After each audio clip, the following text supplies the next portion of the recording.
Olá pessoal, eu sou o Fernando Rocha e esse é o nosso Saúde e Bem-Estar. No programa de hoje você vai conferir conosco a nutricionista graduada em gastroenterologia, capacitada em nutrição genética, Fabiana Tebet. Vai tirar nossas dúvidas sobre um assunto muito importante que está fazendo sucesso na internet, modulação epigenética.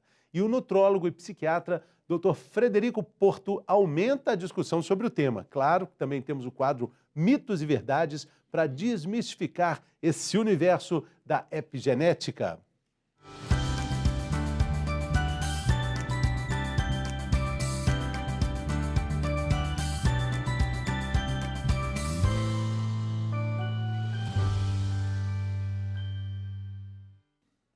Pois muito bem, todo mundo nasce com uma herança genética. A gente sabe que essa bagagem vai interferir não só na aparência, mas na nossa saúde. Recentemente, uma área da medicina vem gerando muito interesse, muita curiosidade, principalmente na internet. É a epigenética, que estuda os mecanismos e a modulação genética e as modificações na sequência do DNA. Para falar melhor sobre esse assunto, já está aqui no estúdio conosco a nutricionista graduada em gastroenterologia, capacitada em nutrição genética, Fabiana Tebet. Seja bem-vinda, Fabiana. Tudo bem? Obrigada, tudo bem, Fernanda? É um prazer estar aqui. Alegria nossa.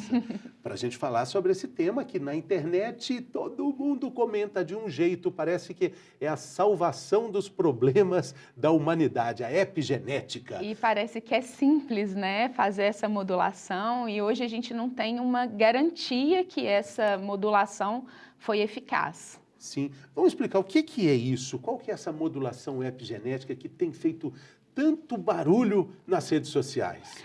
Porque hoje em dia, né, a gente tem o projeto Genoma, que ele iniciou em 1990 e ele foi concretizado em 2003. E ele fez o estudo dos genes e como que esses genes têm a participação no que a gente é, igual você explicou anteriormente. E a epigenética seria o que o externo influencia nesses genes, porque senão estava fácil, né? A gente fazia um teste genético e ele estava resolvido todos os problemas de todas as doenças que a gente tem. Se antecipava, foi muito famoso a atitude, por exemplo, da Angelina Jolie, que acabou vendo, através de um teste genético, a possibilidade que ela teria de um câncer que também já tinha atingido parte da família dela. E ela se antecipou a isso a partir de um teste genético. A gente pode dizer que isso vai ser uma tendência no futuro? Estou falando disso para a gente entrar na epigenética, entendendo qual que é a interferência da alimentação nisso também. Isso, com certeza, porque assim, esses genes, eles recebem marcas epigenéticas. Então, pode ser que esse gene venha se manifestar ou pode ser que ele não se manifesta, que é o que a gente fala de metilação e desmetilação. Então, esses genes, eles recebem marcas do ambiente, da alimentação, de como que foi a alimentação da mãe. Tudo isso envolve a epigenética. O estresse. Sim. Então, a gente pode dizer, talvez, que um estresse que os nossos pais viveram no passado geraram uma marca no nosso gene. E isso levou esse gene a manifestar ou não. Interessante. A gente fez um programa aqui sobre prematuros, bebês prematuros, o pessoal do Sofia Feldman, e o que eles falaram é que um bebê prematuro pode levar para a vida adulta todas essas questões que foram tratadas ali na antecipação do nascimento dele. Pode. E também na questão da mãe, né? Como que essa mãe se alimentou, como que foi a questão do parto dela, tudo isso gera uma manifestação genética ou não. Porque um neném prematuro, ele provavelmente sofreu algumas interferências ali que levou a esse parto prematuro. Então, esses genes dele receberam marcas, que é o que a gente chama de imprints metabólicos. E aí, como que a nutrição trabalha a questão da epigenética, dessa modulação epigenética? O que o paciente procura, o que é o tratamento e o que ele acaba sabendo da condição dele nesse processo todo?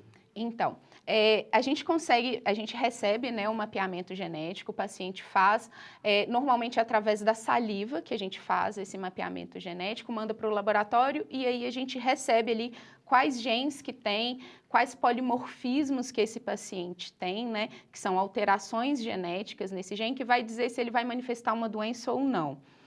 E alguns nutrientes, eles geram modificações em como que esse gene vai se manifestar. Então, a nutrição, ela entra nesse quesito, nessa parte da epigenética. Então, a gente trabalha toda uma modulação genética através desses fitonutrientes. Que aí entra a cúrcuma, entra o chá verde, todos esses alimentos que a gente já conhece, o resveratrol. E aí a gente encontra também outro elemento de muito sucesso na internet, que são aqueles shots, né? Os shots de cúrcuma, os shots com vários outros ingredientes, limão, vinagre, própolis. Isso também está no trabalho da modulação? Está no trabalho, com certeza. Entra o resveratrol também, que é bem famoso. Eu trabalho também com paciente oncológico, e tudo isso é muito importante, principalmente até quando o paciente está em tratamento quimioterápico. Esses nutrientes têm pontuações, porque aí eles vão dizer se aquela célula ela vai continuar proliferando. Tem alguns estudos que mostram, por exemplo, o papel do resveratrol na oncologia, justamente nessa questão da multiplicação ou não multiplicação da célula, e tudo isso são os genes que vão nos dizer. E a questão da herança genética, no caso de familiares, né? Familiares próximos, pais, irmãos, avós, que têm casos de câncer, como é que essa relação é tratada? Porque é sabido que essa questão genética, ela não é uma condenação, ela é uma informação que precisa ser trabalhada. Isso, justamente. Tem um professor meu de genética que ele fala uma coisa que eu acho muito fantástica. A gente tem que imaginar a genética como se fosse assim, um revólver cheio de balas, né? Mas quem aperta esse gatilho vai ser o ambiente, a maneira como que você vive. Então, pode ser que você tenha casos de câncer na família, né? Que é uma herança que você recebe, porém não modifica, né? Mas o jeito que você leva a sua vida, a maneira como que você alimenta, o estresse que você passa, os exercícios que você pratica, isso vai dizer se o seu gene vai se manifestar, quais genes vão se manifestar. O que a gente leva dessa vida é a vida que a gente leva, exatamente, né? Literalmente falando, né? Literalmente. E esse trabalho, quando a gente fala de ciência genética, esse desenvolvimento, é impressionante como ele era absurdamente caro e como essa curva está diminuindo. Quanto mais a pesquisa avança, mais a curva de preço vai ficando acessível. E essa é uma boa notícia. Isso é uma excelente notícia. Então, assim, quanto mais esses exames vão se popularizando, quanto mais pessoas vão buscando por esse tipo de conhecimento, mais barato fica. Nos Estados Unidos, esse exame já é bem mais barato. Tinha uma época que até vendido em farmácia ele era. Ele é vendido em farmácias americanas, né? Hoje existem indústrias aqui no Brasil que fazem, você coloca a saliva num potezinho e de lá é feito todo esse estudo, né? A gente coleta o escarro do paciente num potinho e daí a gente manda para o laboratório para fazer a análise. E aí é uma análise toda criteriosa, até porque como é uma herança que a gente recebe e a gente não modifica os nossos genes, é um material muito sigiloso, né?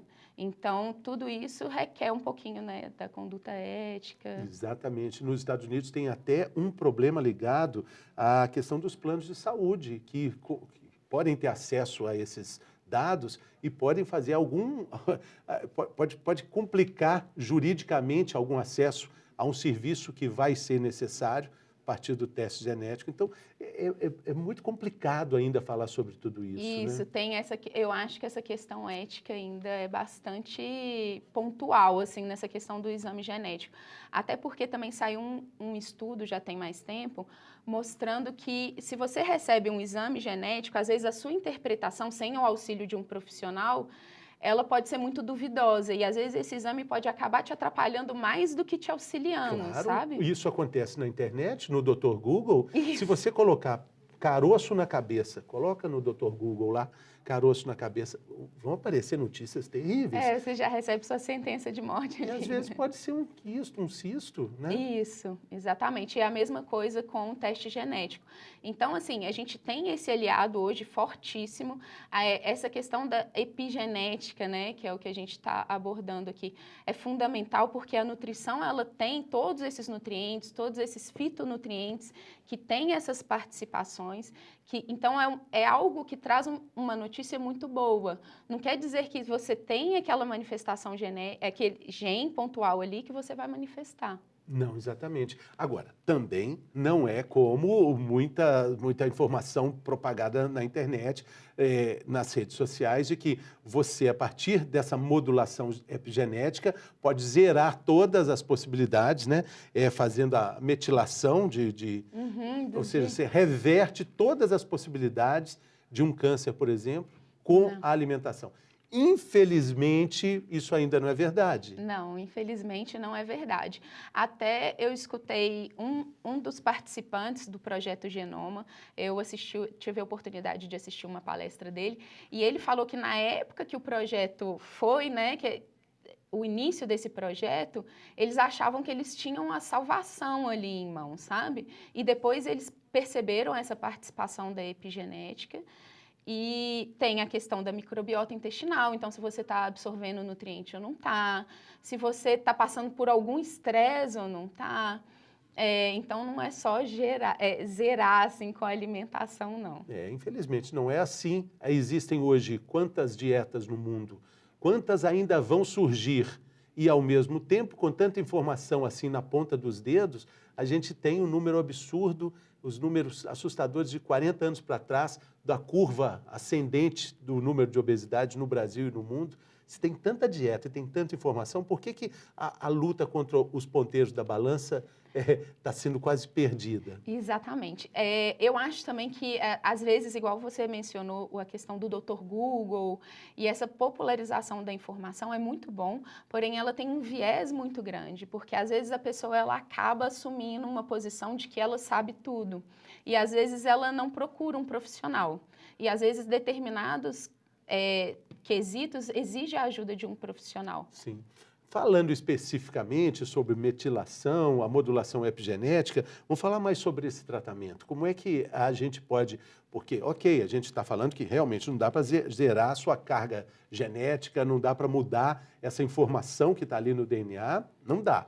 Mas dá para melhorar muita coisa. Dá para melhorar. Eu, por exemplo, eu já fiz o meu exame genético, eu tenho todos os genes de obesidade, assim, imagináveis. Então, é algo que eu preciso olhar um pouco mais. E hoje a gente já sabe, igual eu te falei, alguns nutrientes participam da modulação e algumas dietas, elas são mais eficazes para determinados tipos de gene.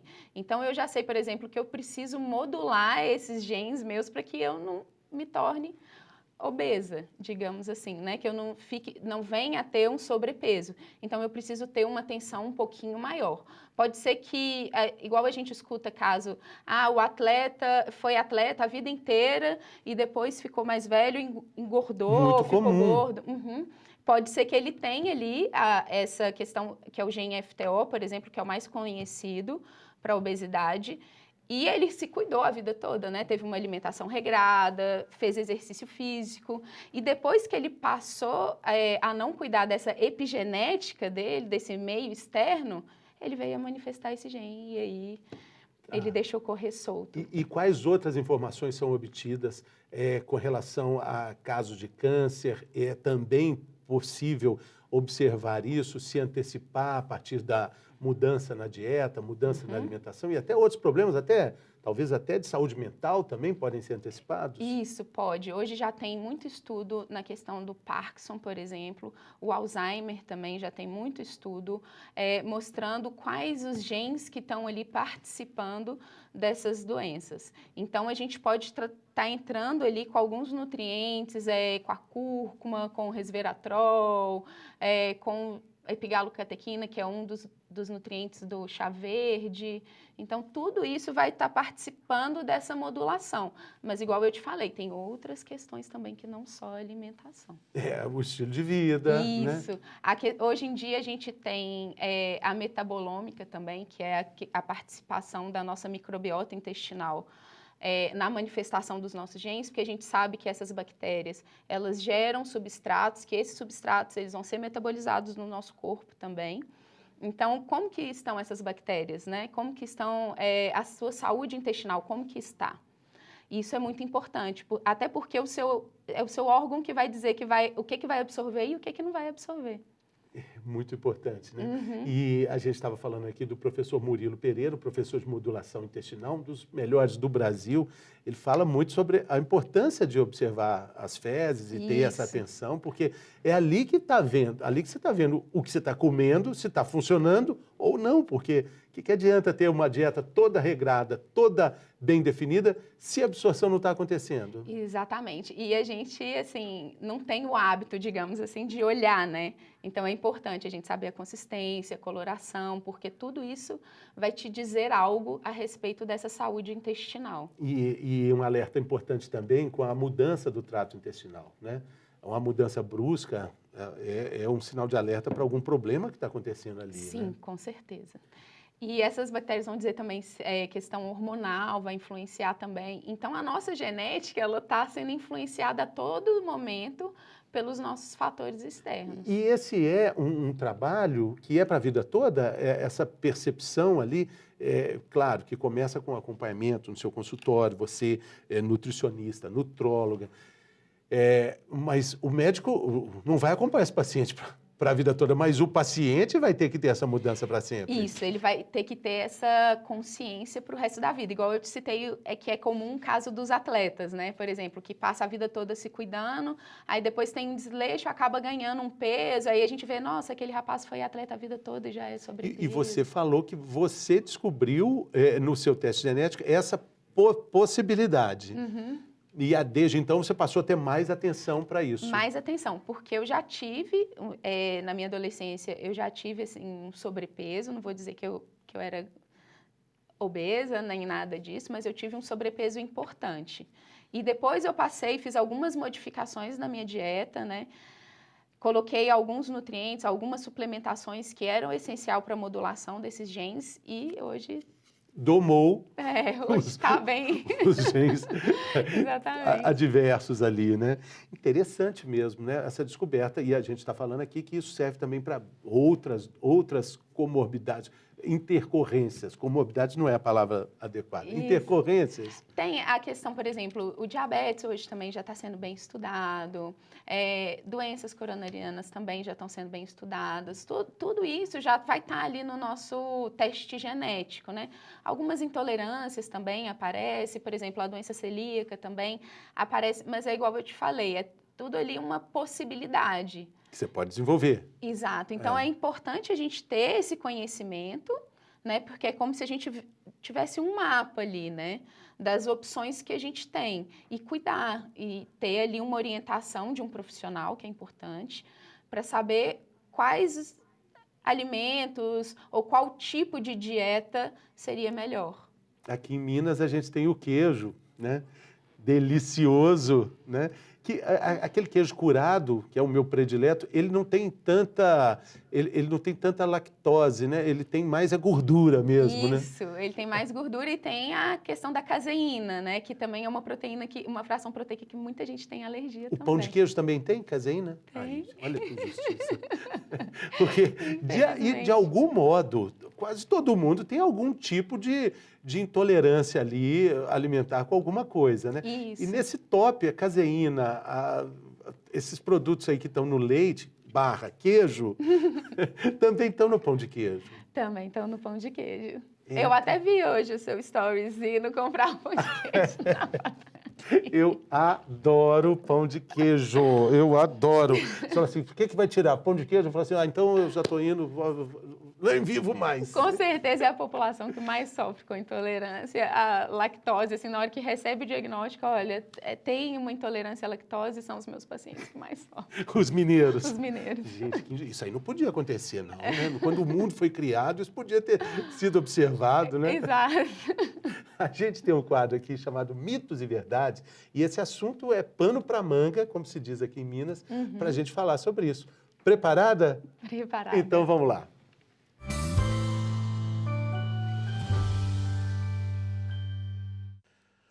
Mitos e verdades com a Fabiana Tebet, nutricionista, nutróloga. A gente está falando sobre epigenética, a palavra da moda, que você vai modular os genes para não ter nenhum problema adverso, como câncer, por exemplo. A gente está vendo que não é bem assim, mas que a dieta é importante para a gente ter a prevenção e qualidade de vida, né? Até longevidade, né? Também, com né? certeza, com certeza, longevidade. Muito importante o estudo que saiu recentemente, falando que a mudança de hábitos alimentares pode aumentar a estimativa de vida em mais de 10 anos. Exato, com certeza. Impressionante. Vamos lá? Então, primeira questão, 10 questões, eu falo, é mito. Aí você diz, é mito ou verdade? Pode ser também mais ou menos. Pode. Pode ser, empate. Ali na linha do meio, pode ser. Tá bom. Primeira questão é essa. O ambiente pode alterar os genes. Mito ou verdade? Verdade. Verdade. É que é a epigenética, é a questão da epigenética. Então, todo meio que a gente está inserido, ele pode influenciar nessa manifestação gênica. Você pode mudar para o bem ou para o mal, né? Exato. Uhum. A outra questão é essa. A alimentação acarreta mudanças epigenéticas. Mito ou verdade? Verdade. Verdade. A mudança é exatamente essa, né? Exato. É os nutrientes, como que esse nutriente está sendo absorvido, né? É a gasolina do nosso corpo, do nosso maquinário, é toda a nossa alimentação, né? A outra questão é essa. A herança que a gente traz dos ancestrais vai além do DNA que a gente recebe deles. Mito ou verdade? Verdade. Verdade. A gente estava assim... Estava num grupo de amigos, a gente estava até falando, nossa, será que às vezes uma mágoa que um dos nossos ancestrais guardaram está colocando um imprint ali no nosso DNA? Pode ser. Porque é um estresse, né, que a gente passa e o estresse ele gera várias alterações metabólicas e isso pode estar ali deixando uma marca no seu gene. É aquela coisa que os homens da caverna nos deixaram de herança, esse acúmulo de gordura para a gente, porque o homem da caverna... Para estocar, né? Nossa Senhora, a gente não precisa mais disso, podia ficar mais todo mundo slim, né? Mas assim, a gente também agora está tendo um aumento, assim, cada vez mais crescente de alimentos industrializados, né, de poluentes, os alimentos estão ficando cada vez mais de mentira, a gente empacota cada vez mais. Essa é uma discussão, assim, muito longa, porque é caro. A alimentação natural é caro e leva tempo planejar uma alimentação saudável, né? Por mais que a gente fale, a verdade é essa, né? Isso, eu acho que leva mais a questão do tempo, assim, sabe? Do planejamento e tudo. Mas a gente tem que ter a consciência de uma alimentação, assim, rica em verduras, legumes, a proteína, seja uma pessoa vegetariana ou não. E isso não é caro, isso não é mais caro. Isso. Uma alimentação baseada, assim, na oferta de frutas, verduras e legumes da feira é mais barato. Exato. Mas é o tempo e o planejamento, né? Isso, que muita gente não tem, infelizmente. A outra questão é essa, Fabiana. A metilação pode ser usada a favor da nossa saúde. Uhum. Pode. É porque a gente trabalha com... Um gene ele pode estar hipometilado, hipermetilado, e isso vai dizer se esse gene, por exemplo, eu tenho um gene que ele está associado com a questão de diabetes. Então, se ele tiver hipometilado, pode ser que ele não se manifeste. Pouco. Isso. Mas a hipermetilação também é... Muito. Mas a hipermetilação pode levar a casos oncológicos, por exemplo. Reprodução. Isso. E aonde que vai estar interferindo ali naquela multiplicação celular e etc. Então, nenhum extremo é bom. Nem esse gene está hipometilado, nem ele está hipermetilado. Então, por isso que é importante a gente ter toda essa questão de equilíbrio, né? A outra questão é essa, por meio da epigenética, a gente pode evitar o desenvolvimento de doenças congênitas. Mito ou verdade? Verdade. Através da epigenética, como que você vai levar, como que você vai ter seu estilo de vida. O que é uma doença congênita? A doença congênita é aquela doença que vai passando de pai para filho, né? E você pode evitar para as futuras gerações ou pode evitar em você? Você pode evitar para futuras gerações. A gente tem até um trabalho que é muito bonito, que assim, a nutrição tem um papel fundamental, que é a programação de uma gestante. Então, um casal que está querendo engravidar, ele pode programar essa gravidez, até o pai e a mãe, ter uma alimentação melhor e tudo, para a gente poder escolher, porque a gente já sabe que o feto ele já sofre interferência ali desde o momento que ele foi concebido ali na barriga da mãe. Então, ele vai sofrer interferências de como que essa mãe está se alimentando. E isso vai passar. Se eu mudar minha alimentação, estilo de vida, eu consigo mudar até minha aparência. Mito ou verdade? Eu acho que... Assim, a aparência com certeza é verdade, né? Você vai estar Se não mudar também, sobrepeso. se não mudar nada, também muda a aparência. A aparência muda, mas se for uma questão assim, né? Igual a gente vê falando da questão genética, coloração do olho, cabelo, essa questão epigenética não tem participação, né? Não é assim também, né? Não Mas é a assim. genética, hoje a gente já sabe que a genética já consegue fazer essas alterações. O tratamento epigenético não existe. Mito ou verdade? Não, mito. Mito existe. Mito existe. Existe. A outra questão é essa: os exames genéticos não mostram quais genes estão metilados. Mito ou verdade? Verdade, não mostra. Então, por isso, não tem como a gente garantir que aquilo dali aconteceu. A gente pode tratar, a gente tem muitos estudos ali que mostram isso, quais nutrientes que vão interferir naquele gene, qual nutriente que não vai interferir, qual ativo, né, que vai estar tendo uma marca naquele gene, mas garantir que aquilo dali aconteceu não tem como. Não tem como. Talvez no futuro. Talvez num futuro. Talvez né? até mais próximo e do que a gente talvez pensa. a nível laboratorial, mas assim, para estudo e etc. Agora, para o paciente, não. Sim. Por exemplo, fazer esses exames que estão disponíveis para paciente, não. A outra questão é essa. Você está olhando para lá, você está colando, Fabiana. Olha para mim. Tem que ser surpresa.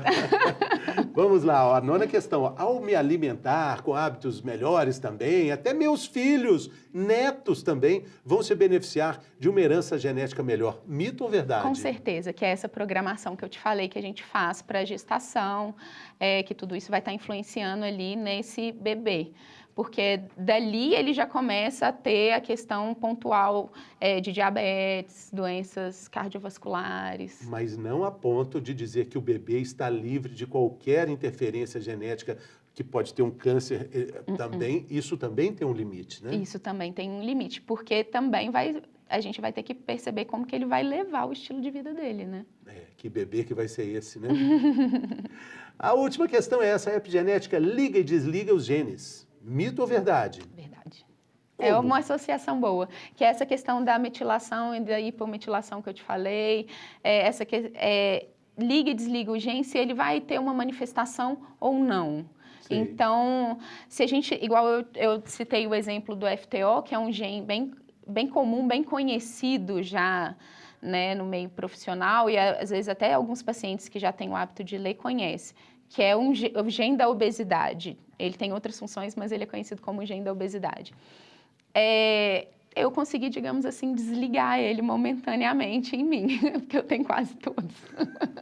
E aí, a base de muita cúrcuma, muito shot. Isso, ômega 3, aí a gente tem epigalocatequina 3-galato, tudo isso faz com que esse gene se mantenha ali silenciado. E o tipo de dieta, né?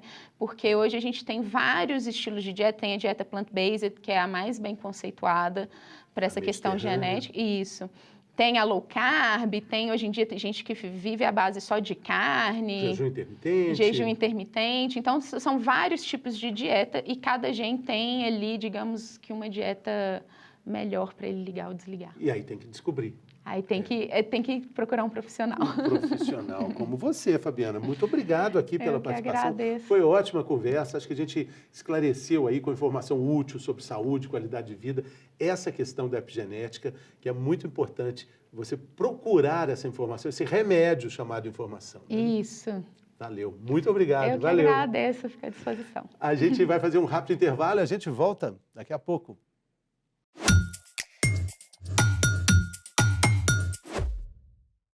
Ei, Fernando.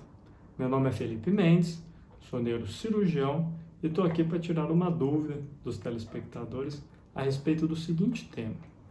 Dores de cabeças crônicas podem estar relacionadas a problemas neurológicos? E a resposta é sim.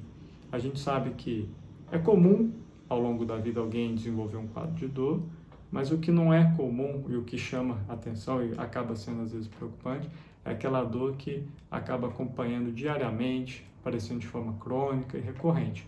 Quando isso acontece, é importante realizar uma investigação adequada, a gente sabe que a grande maioria dessas dores vão acabar sendo diagnosticadas como um quadro de cefaleia tensional ou enxaqueca. São dores que, a realizar exames dos vários tipos, a gente acaba não encontrando nenhum fator estrutural, um substrato anatômico, mas essa dor é real, existe e atrapalha muito a qualidade de vida das pessoas. E é importante dizer que, para esses dois tipos de dores, existem hoje tratamentos adequados, bem estabelecidos, que vão ajudar a trazer de volta aquela qualidade de vida que a dor fez perder. Agora, aquele quadro de dor crônico, que ela só vem piorando e geralmente acompanhada de outros sintomas neurológicos, como, por exemplo, dormência em um lado do corpo, sensação de um lado do corpo ficar fraco, aquela dor que vem acompanhada de dificuldade de visão, alteração do campo visual, ou uma dor de cabeça muito forte que vem acompanhada de febre, isso não é comum de forma alguma. Então, esse tipo de dor geralmente é mais relacionado com problemas neurológicos e, dessa forma, ela precisa ser investigada adequadamente para excluir alguns fatores ou motivos que podem levar a esse processo, como, por exemplo, os tumores cerebrais. Espero que eu tenha retirado a dúvida e estou à disposição para qualquer outros esclarecimentos. Até mais!